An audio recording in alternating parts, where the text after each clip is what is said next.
Sorry, and my partner Susan, she is videotaping me. Thank you, Susan. You're welcome. I wanted to show you guys, this is our DIY project that we've been working on for a year. And I've got a lot of questions. People ask me about doing the faux stone. And this is the outside wall. And this is actually faux stone itself too, the brick.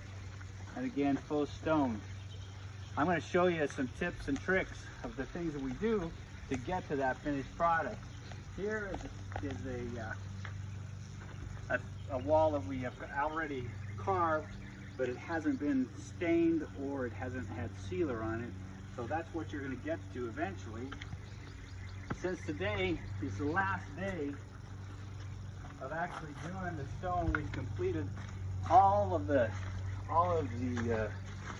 faux stone with the exception of this little piece across the front of the bar. Now when we did the curve on the bar, as you can see, these stones are long over here, but when you curve on the bar you actually have to do smaller stones because stones don't curve, and it's very difficult to get a straight stone across and have it a long stone. So it's just easier to make short little stones, even though the staining process becomes much more difficult. One thing that you need to remember is that you need to put down the plastic on your finished concrete. This stuff eats right into your concrete and it's really difficult to clean. So you have to make yourself a clean path all the way out to where you're mixing your mortar. One thing to know is that you're going to use type S masonry cement. This is what we've been using right here. Originally, to save money, I was mixing just sand and cement and doing it myself and actually mixing it in a wheelbarrow, which was much more difficult. Let me tell you right now, one of the main things you first need to invest in is right here, a cement mixer. Now to this mortar, we actually add this stuff called TruePak X Mortar Conversion Kit.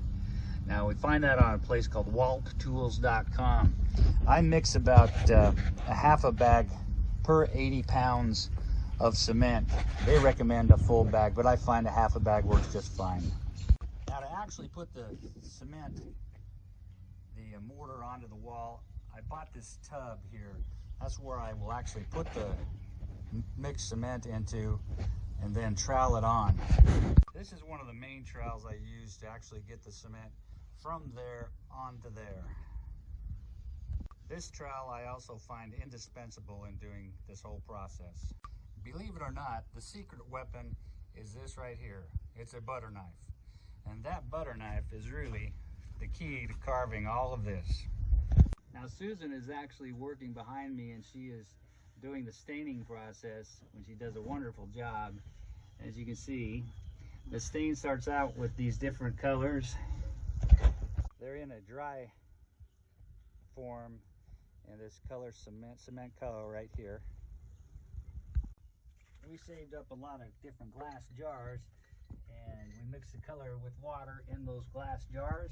Then it's a matter of painting black into the border lines, and you have to let it kind of soak in and make sure it doesn't make any solid lines, and then putting a colorant actually on different stones and separating it out so that it makes it look like different stones were placed in.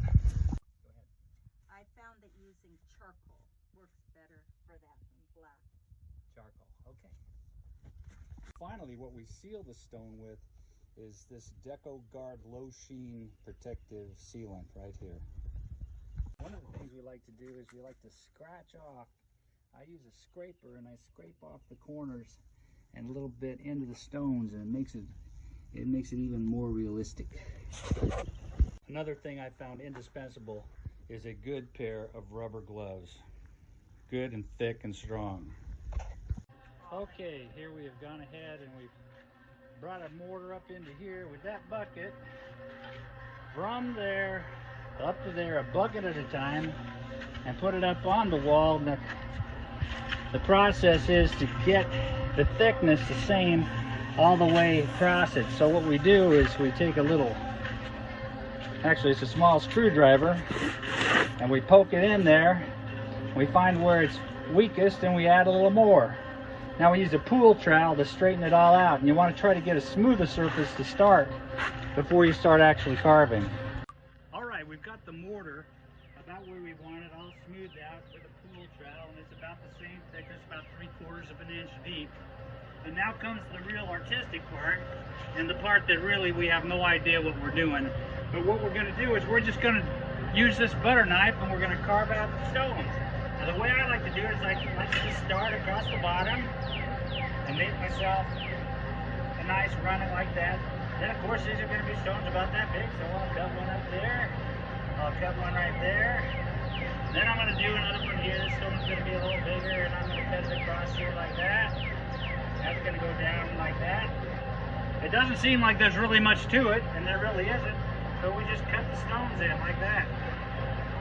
Now you want to make sure that you're not drawing one line up like that, so a whole bunch of stones are stacking on top of each other. That doesn't look realistic. The point is, when you do it, by the end of it, you can carve in a few different stones, and if you carve them in and make it so that each individual stone becomes an individual stone.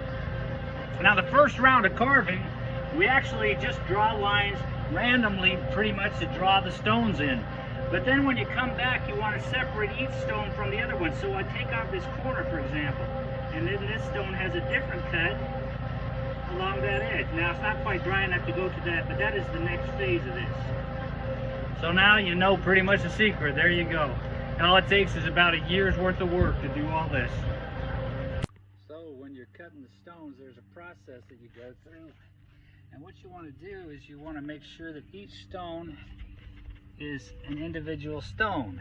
And so it makes it so the lines are not, the depth of the stone next to it is not always the same, so that there's a little bit of distance in the stone. The corners, for example, can be curved a little bit. One thing I like to do is I like to take a stone and I put a little cut in it like this, and I kind of let my knife wander a little bit, just like that. There you go. That's a cut in the stone. Maybe let's put a little one over here. There you go, like that. And I do, you know, it's a process. It's actually just making art all along the way. One thing you do want to do is you want to get this all separated out and make separate stones and separate lines before the end of day one, because the next day, if you don't have that done, you can go back and you can touch up a little bit, but it's really difficult. It becomes really difficult to do the touch up if you haven't made a definite line. See, like that right there, it's got to be a definite line in there. But anyway, I tell you what, we counted our days, and we have, if you count all this stone that Susan and I have done, all of this, all the way around, all the way there, that bench all the way back there, and then all the outsides of the walls. It's about 36 days of this drawing and creating stones. It's been a long process learning how to do this, but I'm telling you what, it is now time for a beer. Wow, I never thought I would see all of that done. Now all we got to do is stain it all. Stain all this down here, all this back here. So it all looks like that. Wow. It's going to be nice back here, that's for sure.